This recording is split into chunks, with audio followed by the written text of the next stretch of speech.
Assalamualaikum warahmatullahi wabarakatuh. Perkenalkan, nama saya Jidan Nasrullah, absen 26, NIM 1801991, kelas Penjas 5A. Oke, di sini saya akan menjelaskan sedikit tentang kedaruratan medis 2 pada mata kuliah praktikum pelayanan kesehatan sekolah. Dalam kedaruratan medis 2 ini terdapat 4 materi yang hampir berkaitan juga ke 4 materinya itu. Nah, yang pertama itu ada demam, terus kejang, yang ketiga ada epilepsi, dan yang terakhir ada pingsan. Nah, untuk lebih jelasnya kita cek langsung ke videonya. Oke, untuk materi yang pertama itu adalah demam. Nah, demam ini sering sekali terjadi pada kita, khususnya juga kepada anak-anak ya sering terjadi. Nah, demam ini adalah bagian dari respon tubuh dalam mengatasi penyakit. Nah, jadi ketika ada seseorang yang demam atau anak yang demam itu sebenarnya metabolisme di dalam tubuhnya itu sedang berperang melawan virus, bakteri yang nantinya dapat menyebabkan penyakit apabila metabolisme tubuhnya itu tidak bisa melawan virus. Apabila misalkan setelah demam, nah timbul penyakit, nah itu berarti dengan adanya demam itu sebagai alarmnya, kemudian penyakit, ketika timbul penyakit itu berarti metabolisme tubuhnya kita kalah oleh virus tersebut. Nah, sebaliknya apabila setelah terjadinya demam kita biasa saja, pres-pres saja, nggak terjadi apa-apa, nah itu berarti metabolisme kita menang melawan virus tersebut. Nah, untuk penanganan demam ini yang pertama itu adalah berikan kompres air hangat. Kompres air hangat ini sangat diperlukan untuk pertolongan pertamanya. Nah, jadi kenapa itu harus air hangat? Karena kalau air dingin itu bisa akan memicu tubuh kita bahwa yang dianggap itu kan ketika demam itu panas, sedangkan kita mengkompresnya dengan air dingin, maka tubuh akan menganggap itu adalah sebagai ancaman bagi tubuhnya, sehingga apabila kita mengkompres dengan air dingin maka si panas itu akan terus akan terus menarik, akan terus tinggi gitu, nggak akan turun-turun kalau apabila kita menggunakan air yang dingin gitu. Terus selanjutnya adalah kompres air dengan seluruh tubuh. Nah, dimaksud seluruh tubuh itu kita biasanya kalau mengkompres itu hanya di bagian jidat atau dahi ya. Nah, sebenarnya di bagian lain tubuh kita juga bisa dilakukan pengkompresan supaya lebih cepat turunnya demam. Nah, berikan banyak minum. Nah, minum air putih maksudnya. Jadi ketika demam itu kan si tubuh kita itu memerlukan asupan air yang bersih, yang banyak gitu. Jadi berikan banyak air minum gitu supaya turunnya demamnya cepat turun. Nah, selanjutnya adalah hindari berpakaian yang berlapis-lapis atau tebal. Nah, biasanya kita itu kalau misalkan demam itu menggunakan setelah minum obat itu harus berpakaian yang tebal supaya si keringatnya terkeluar. Padahal dalam demam itu sebaiknya kita menggunakan pakaian yang longgar gitu, yang dingin, yang seperti itu supaya demamnya cepat turun. Nah, kalau misalkan kita menggunakan pakaian yang tebal itu malah akan memicu demam kita akan semakin tinggi, nah dan masih berkelanjutan demamnya. Nah, oleh sebab itu maka demam itu harus menggunakan pakaian yang tidak berlapis seperti itu. Nah, selanjutnya ini jika seseorang atau siswa itu lemah atau bahkan dehidrasi, nah selanjutnya itu kita harus bawa ke dokter karena kita itu hanya melakukan penanganan atau pertolongan pertamanya saja. Nah, selanjutnya itu diserahkan kepada dokter. Nah, mungkin itu untuk demam. Nah, selanjutnya ini adalah kejang. Nah, kejang di sini biasanya juga sering terjadi ya pada orang-orang tertentu. Nah, kejang ini merupakan kekakuan tubuh atau alat gerak akibat kontraksi dan atau reaksi otot yang tidak terkenali. Jadi ketika ada seseorang yang kejang itu si pergerakannya itu tidak terkendali dan bahkan si orang yang terkena kejangnya pun tidak akan menyadari bahwa mereka itu telah terjadi kejang pada dia gitu. Jadi mereka tuh nggak sadar sebenarnya, jadi tidak terkenali oleh saraf pusatnya. Nah, penyebabnya ini ada beberapa ya dalam penyebab kejang ini. Nah, yang pertama itu epilepsi. Nah, epilepsi nanti mungkin selanjutnya karena berhubungan juga dengan kejang. Terus yang kedua keracunan. Nah, keracunan di sini misalkan alkohol atau obat-obatan yang dapat memicu tubuh kita untuk kontraksi otot kita tidak terkendali gitu, misalkan overdosis lah seperti itu. Nah, selanjutnya ini adalah stroke. Stroke ini biasanya juga terjadi ya seperti penyakit stroke. Nah, dapat menyebabkan demam. Nah, selanjutnya adalah demam. Nah, demamnya itu demam yang tinggi biasanya akan terjadi kejang. Kalau demamnya yang biasa-biasa tapi tidak memungkinkan untuk kejang. Nah, selanjutnya itu infeksi. Infeksi ini seperti misalkan makanan, minuman ataupun bahan-bahan makanan yang lainnya seperti itulah. Jadi infeksi yang memicu kontraksi otot yang tidak terkendali gitu. Nah, selanjutnya ini adalah pertolongan pada kejang. Nah, kejang ini sebenarnya tidak usah kita terlalu ribet, tidak terlalu diperhatikan. Kita hanya memperhatikannya saja, tidak usah kita ikut turun langsung. Cuman yang perlu diperhatikan juga ketika kita mau menolong yang kejang itu, jangan dilawan kejangnya, yang pertama itu. Terus yang kedua, jangan berusaha menyumpah mulut karena akan menghambat saluran pernapasannya. Terus yang terakhir itu jaga pernafasan. Nah, apabila pernafasan itu harus dijaga, misalkan ada sesuatu yang masuk ke hidung ataupun ke mulut, nah itu harus dijaga. Nah, yang terakhir itu adalah hindari dari bahaya. Nah, misalkan ada seseorang yang kejang ataupun siswa yang kejang di lapangan, nah kita dipisahkan gitu, dibawa dulu ke tempat yang aman gitu, supaya kejangnya itu tidak kemana-mana dan tidak menyebabkan bahaya pada dirinya gitu, seperti itu. Nah, mungkin itu ya untuk kejang-kejangnya seperti itu. Oke, selanjutnya ini adalah epilepsi. Yang ketiga ini epilepsi. Nah, epilepsi ini biasanya juga yang tadi sudah saya jelaskan, kejang ya sangat berhubungan sekali. Apabila epilepsi biasanya suka ada kejang.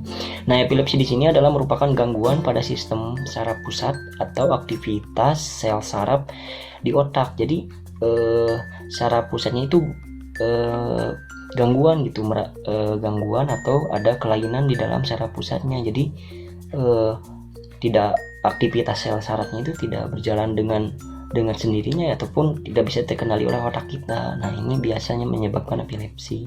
Nah, epilepsi ini biasanya untuk seseorang yang epilepsi dari anak kecil kemudian remaja biasanya juga sering terjadi ya, karena epilepsi ini bersifatnya permanen apabila tidak segera ditangani. Nah, oleh sebab itu ditangani, cuman biasanya epilepsi ini suka berkelanjutan ataupun setiap pertumbuhan itu pasti terkena epilepsi seperti itu.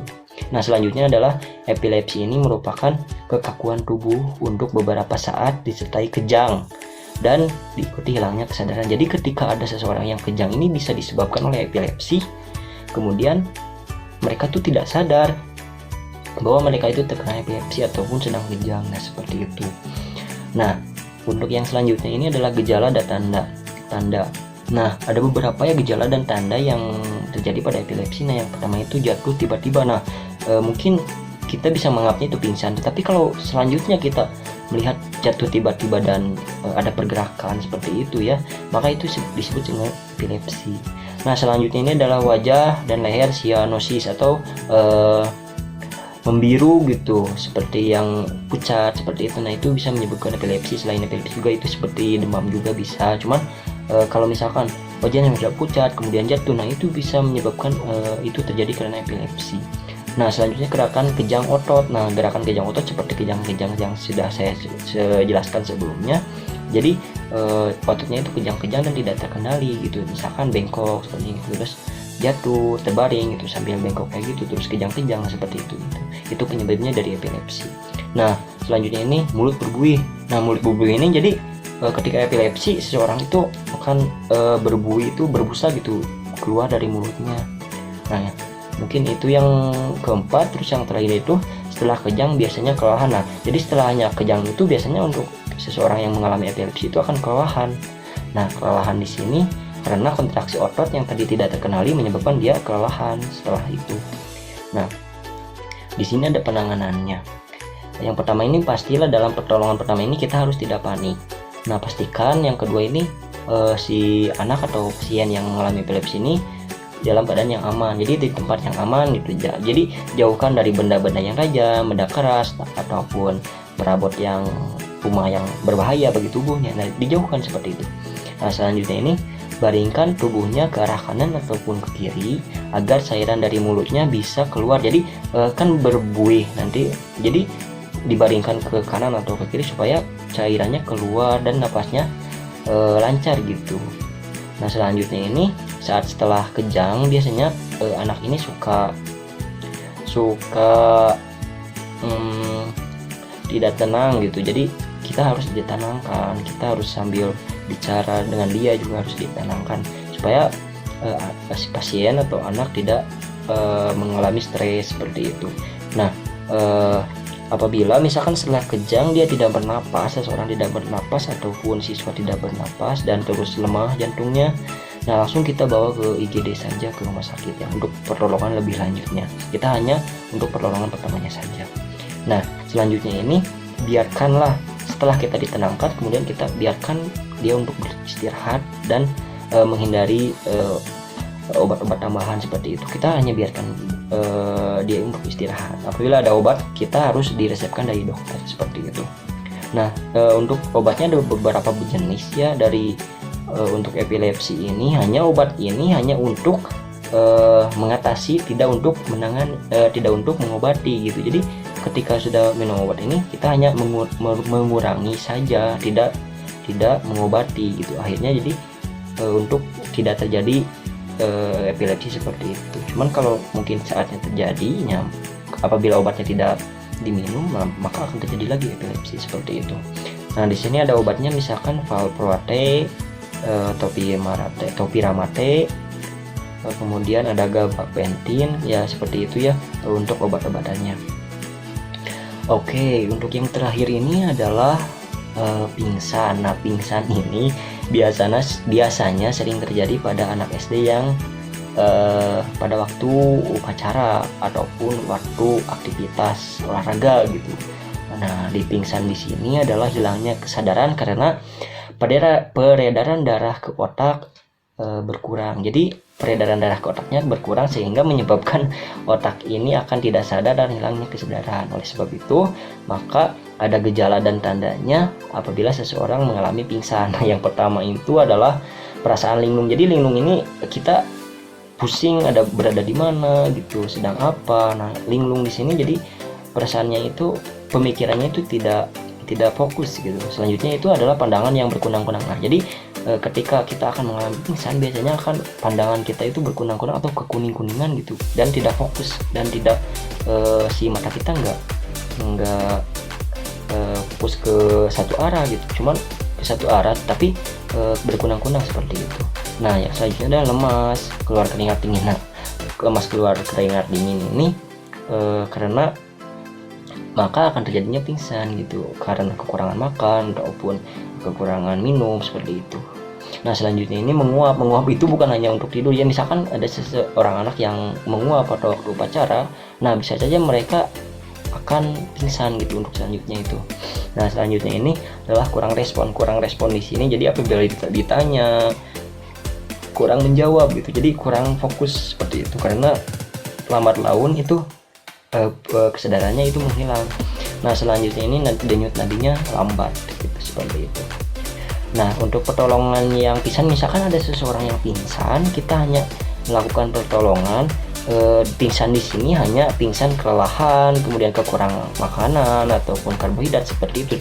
Tidak untuk pingsan misalkan penyakit ataupun penyakit yang berat gitu.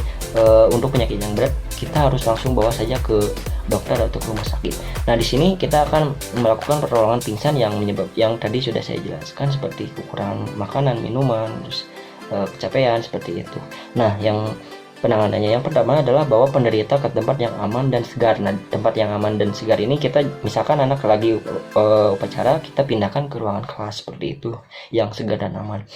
Yang selanjutnya adalah baringkan penderita bila pucat, tungkai ditinggikan. Jadi tungkai kita berada di atas tubuh atau di atas jantung kita gitu. Jadi kaki di atas, itu tungkainya berada di atas kita, pakai bantal ataupun pakai benda-benda lain supaya kakinya berada di atas tubuh kita. Nah selanjutnya ini kita periksa respon, misalkan kita tanya ataupun kita goyang-goyangkan apakah dia ada respon atau tidak, seperti itu. Nah selanjutnya ini adalah longgarkan pakaian yang mengikat seperti kerah, kemudian di tangan. Nah kita longgarkan supaya peredaran darahnya menjadi lancar kembali. Selanjutnya ini adalah bila perlu beri rangsangan wangi-wangian. Nah seperti biasanya kita menggunakan kayu putih ataupun wangi-wangian yang lainnya. Untuk menghangatkan juga biasanya untuk menghangatkan kita pakai ke hidung, seperti itu. Bila pulih nanti sarankan posisi recovery. Posisi recovery ini seperti posisi yang membuat mereka nyaman, kemudian mereka pengen seperti apa, jadi pemulihan kembalilah pada tubuh yang sudah terkena pingsan, seperti itu. Nah setelah sadar dan ditempatkan di posisi recovery, kita beri minum, kemudian duduk dengan nyaman, seperti itu.